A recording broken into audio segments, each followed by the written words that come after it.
दोस्तों, मैं सुनीता सिंघल मिशन प्रेरणा की प्रश्नोत्तरी लेकर आपके सामने उपस्थित हुई हूँ और मैं आगे भी इसी प्रकार मिशन प्रेरणा संबंधित प्रश्नों की श्रृंखला को लेकर आती रहूँगी, क्योंकि मैं देख रही हूँ कि हमारे जो शिक्षक साथी हैं उनको मिशन प्रेरणा संबंधित जानकारी को प्राप्त करने में बहुत असुविधा महसूस हो रही है।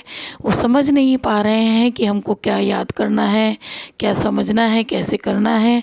तो मैंने प्रयास किया है कि मिशन प्रेरणा के ऊपर मैं छोटे छोटे प्रश्नों की श्रृंखला लेकर आऊँ, जो कि आसान शब्दों में हो, आसान भाषा में हो, जिससे कि मेरे साथियों की जो असुविधा है वो दूर हो सके। तो चलिए साथी, मेरे चैनल को लाइक कीजिएगा अगर आपको पसंद आता है, और सब्सक्राइब भी कर लीजिए, जिससे कि आप आगे की जो मैं श्रृंखला प्रश्नों की डालूँगी तो आप उसको देख सकें और ज्ञान को प्राप्त कर सकें। चलिए साथी, हम शुरू करते हैं। पहला हमारा मिशन प्रेरणा की टैगलाइन क्या है? इसका उत्तर है, हम बनाएंगे प्रेरक प्रदेश। इसका क्या मतलब है, हम बनाएंगे प्रेरक प्रदेश? इसका मतलब है हम कोई एक व्यक्ति नहीं बना पाएगा प्रदेश को प्रेरक। उसके लिए हम का मतलब पहले जो हमारे शिक्षक साथी हैं विद्यालयों के, पहले सभी अपने अपने विद्यालयों को प्रेरक बनाएंगे। फिर जब सारे विद्यालय प्रेरक बन जाएंगे तो ब्लॉक प्रेरक बन जाएगा। जब सारे ब्लॉक प्रेरक बन जाएंगे तो हमारा जनपद प्रेरक बन जाएगा। और जब सारे जनपद अपने अपने जनपदों को प्रेरक बना लेंगे तो हमारा जो प्रदेश है उत्तर प्रदेश, वो क्या सब बन जाएगा? प्रेरक प्रदेश, जो कि हमारे महानिदेशक जी श्री विजय करुणानंद जी का सपना है। हम अपने प्रदेश को प्रेरक प्रदेश बनाएं, तो हमें उनके सपने को साकार करना है। अगला प्रश्न पर मैं आती हूँ। अगला प्रश्न है हमारा, मिशन प्रेरणा के लोगों में कितने रंग हैं? तो इसका उत्तर है, मिशन प्रेरणा के लोगों में 3 रंग हैं, पीला, हरा और नीला। अगले प्रश्न पर आती हूँ, मिशन प्रेरणा का शुभारंभ कब किया गया? अब इस प्रश्न में हमने जाना है और शिक्षकों से बात भी की है, तो उनको बहुत कन्फ्यूज़न है। वो ये सोचते हैं कि जो मिशन प्रेरणा की शुरुआत हुई है वो शिक्षक दिवस को हुई है, तो वो सोचते हैं शिक्षक दिवस के हिसाब से 5 सितंबर बता देते हैं, जबकि मिशन प्रेरणा का जो शुभारंभ है वो 4 सितंबर 2019 को शिक्षक दिवस की पूर्व संध्या पर माननीय मुख्यमंत्री श्री आदित्यनाथ योगी जी के कर कमलों द्वारा किया गया था। हमारा अगला प्रश्न है, बाला, BALA, बाला का क्या अर्थ है? जो बाला है ये किसी लड़की का नाम नहीं है, ये है हमारा बिल्डिंग एज लर्निंग एड की फुल फॉर्म है। बाला की फुल फॉर्म क्या है? Building as learning aid. तो इसका मतलब है जो हमारे विद्यालयों की बिल्डिंग है वो इस प्रकार की होनी चाहिए, उसकी कक्षा की दीवारें जो हैं इस प्रकार की होनी चाहिए, बिल्डिंग की एक दीवार ऐसी होनी चाहिए कि बच्चे उसी से काफ़ी हद तक कुछ ना कुछ सीख पाएँ।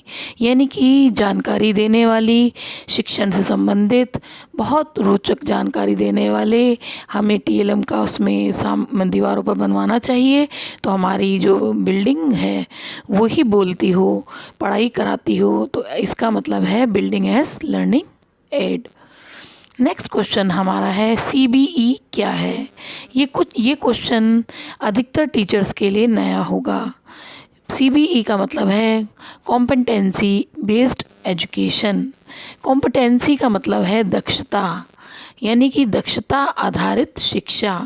दक्षता आधारित शिक्षा को हम कहते हैं कॉम्पिटेंसी बेस्ड एजुकेशन। अब अगले प्रश्न पर अगर हम आएँ तो उसका है कि शिक्षण योजना का उल्लेख किस मॉड्यूल में किया गया है? मेरे प्रिय साथियों, जैसा कि आप सभी जानते हैं कि मिशन प्रेरणा के अंतर्गत सभी शिक्षकों को 3 मॉड्यूल उपलब्ध कराए गए हैं, आधारशिला, ध्यानाकर्षण और शिक्षण संग्रह। तो जो शिक्षण योजना है उसका उल्लेख शिक्षण संग्रह में किया गया है। अगला प्रश्न है, ध्यानाकर्षण मॉड्यूल में कितनी तकनीकियाँ बताई गई हैं? इसमें 18 तकनीकियाँ बताई गई हैं। आधारशिला मॉड्यूल किस कक्षा तक के बच्चों के लिए बनाया गया है? इसका उत्तर है कक्षा 1 से कक्षा 3 तक के बच्चों के लिए। अगला प्रश्न है, ध्यानाकर्षण मॉड्यूल किस कक्षा तक के बच्चों के लिए बनाया गया है? तो कक्षा 4 से कक्षा 8 तक के बच्चों के लिए ध्यानाकर्षण मॉड्यूल बनाया गया है। अगला प्रश्न है हमारा, शिक्षण संग्रह मॉड्यूल का निर्माण किन के लिए किया गया है? तो जो शिक्षण संग्रह मॉड्यूल है ये हमारा शिक्षकों के लिए उपयोगी है। इसमें बच्चों के लिए नहीं बताया गया है, इसमें मुख्य रूप से शिक्षकों के लिए क्या क्या ज़रूरी है इन सब की जानकारी दी गई है। आशा करती हूँ आपको ये प्रश्नों की श्रृंखला पसंद आई होगी। अगर पसंद आई है तो आप एक लाइक ज़रूर कर दीजिएगा। और एक प्रश्न मैं आपको अगली वीडियो में इसका उत्तर बताऊंगी। एक प्रश्न पूछती हूँ जिसका कि मेरा प्रश्न है, IVRS का मतलब का फुल फॉर्म क्या है? तो IVRS के फुल फॉर्म आप बताएंगे। जो भी हमारे शिक्षक साथी इसका सही उत्तर देंगे, अगली वीडियो में मैं उनका नाम लेकर पुकारूंगी वीडियो में। और सभी इसमें कमेंट करें। बहुत आसान सा प्रश्न है ये, अभी आप सभी भली भांति जानते हैं IVRS के बारे में, तो आप इसका उत्तर मुझे दीजिएगा। आज के लिए इतना ही, धन्यवाद।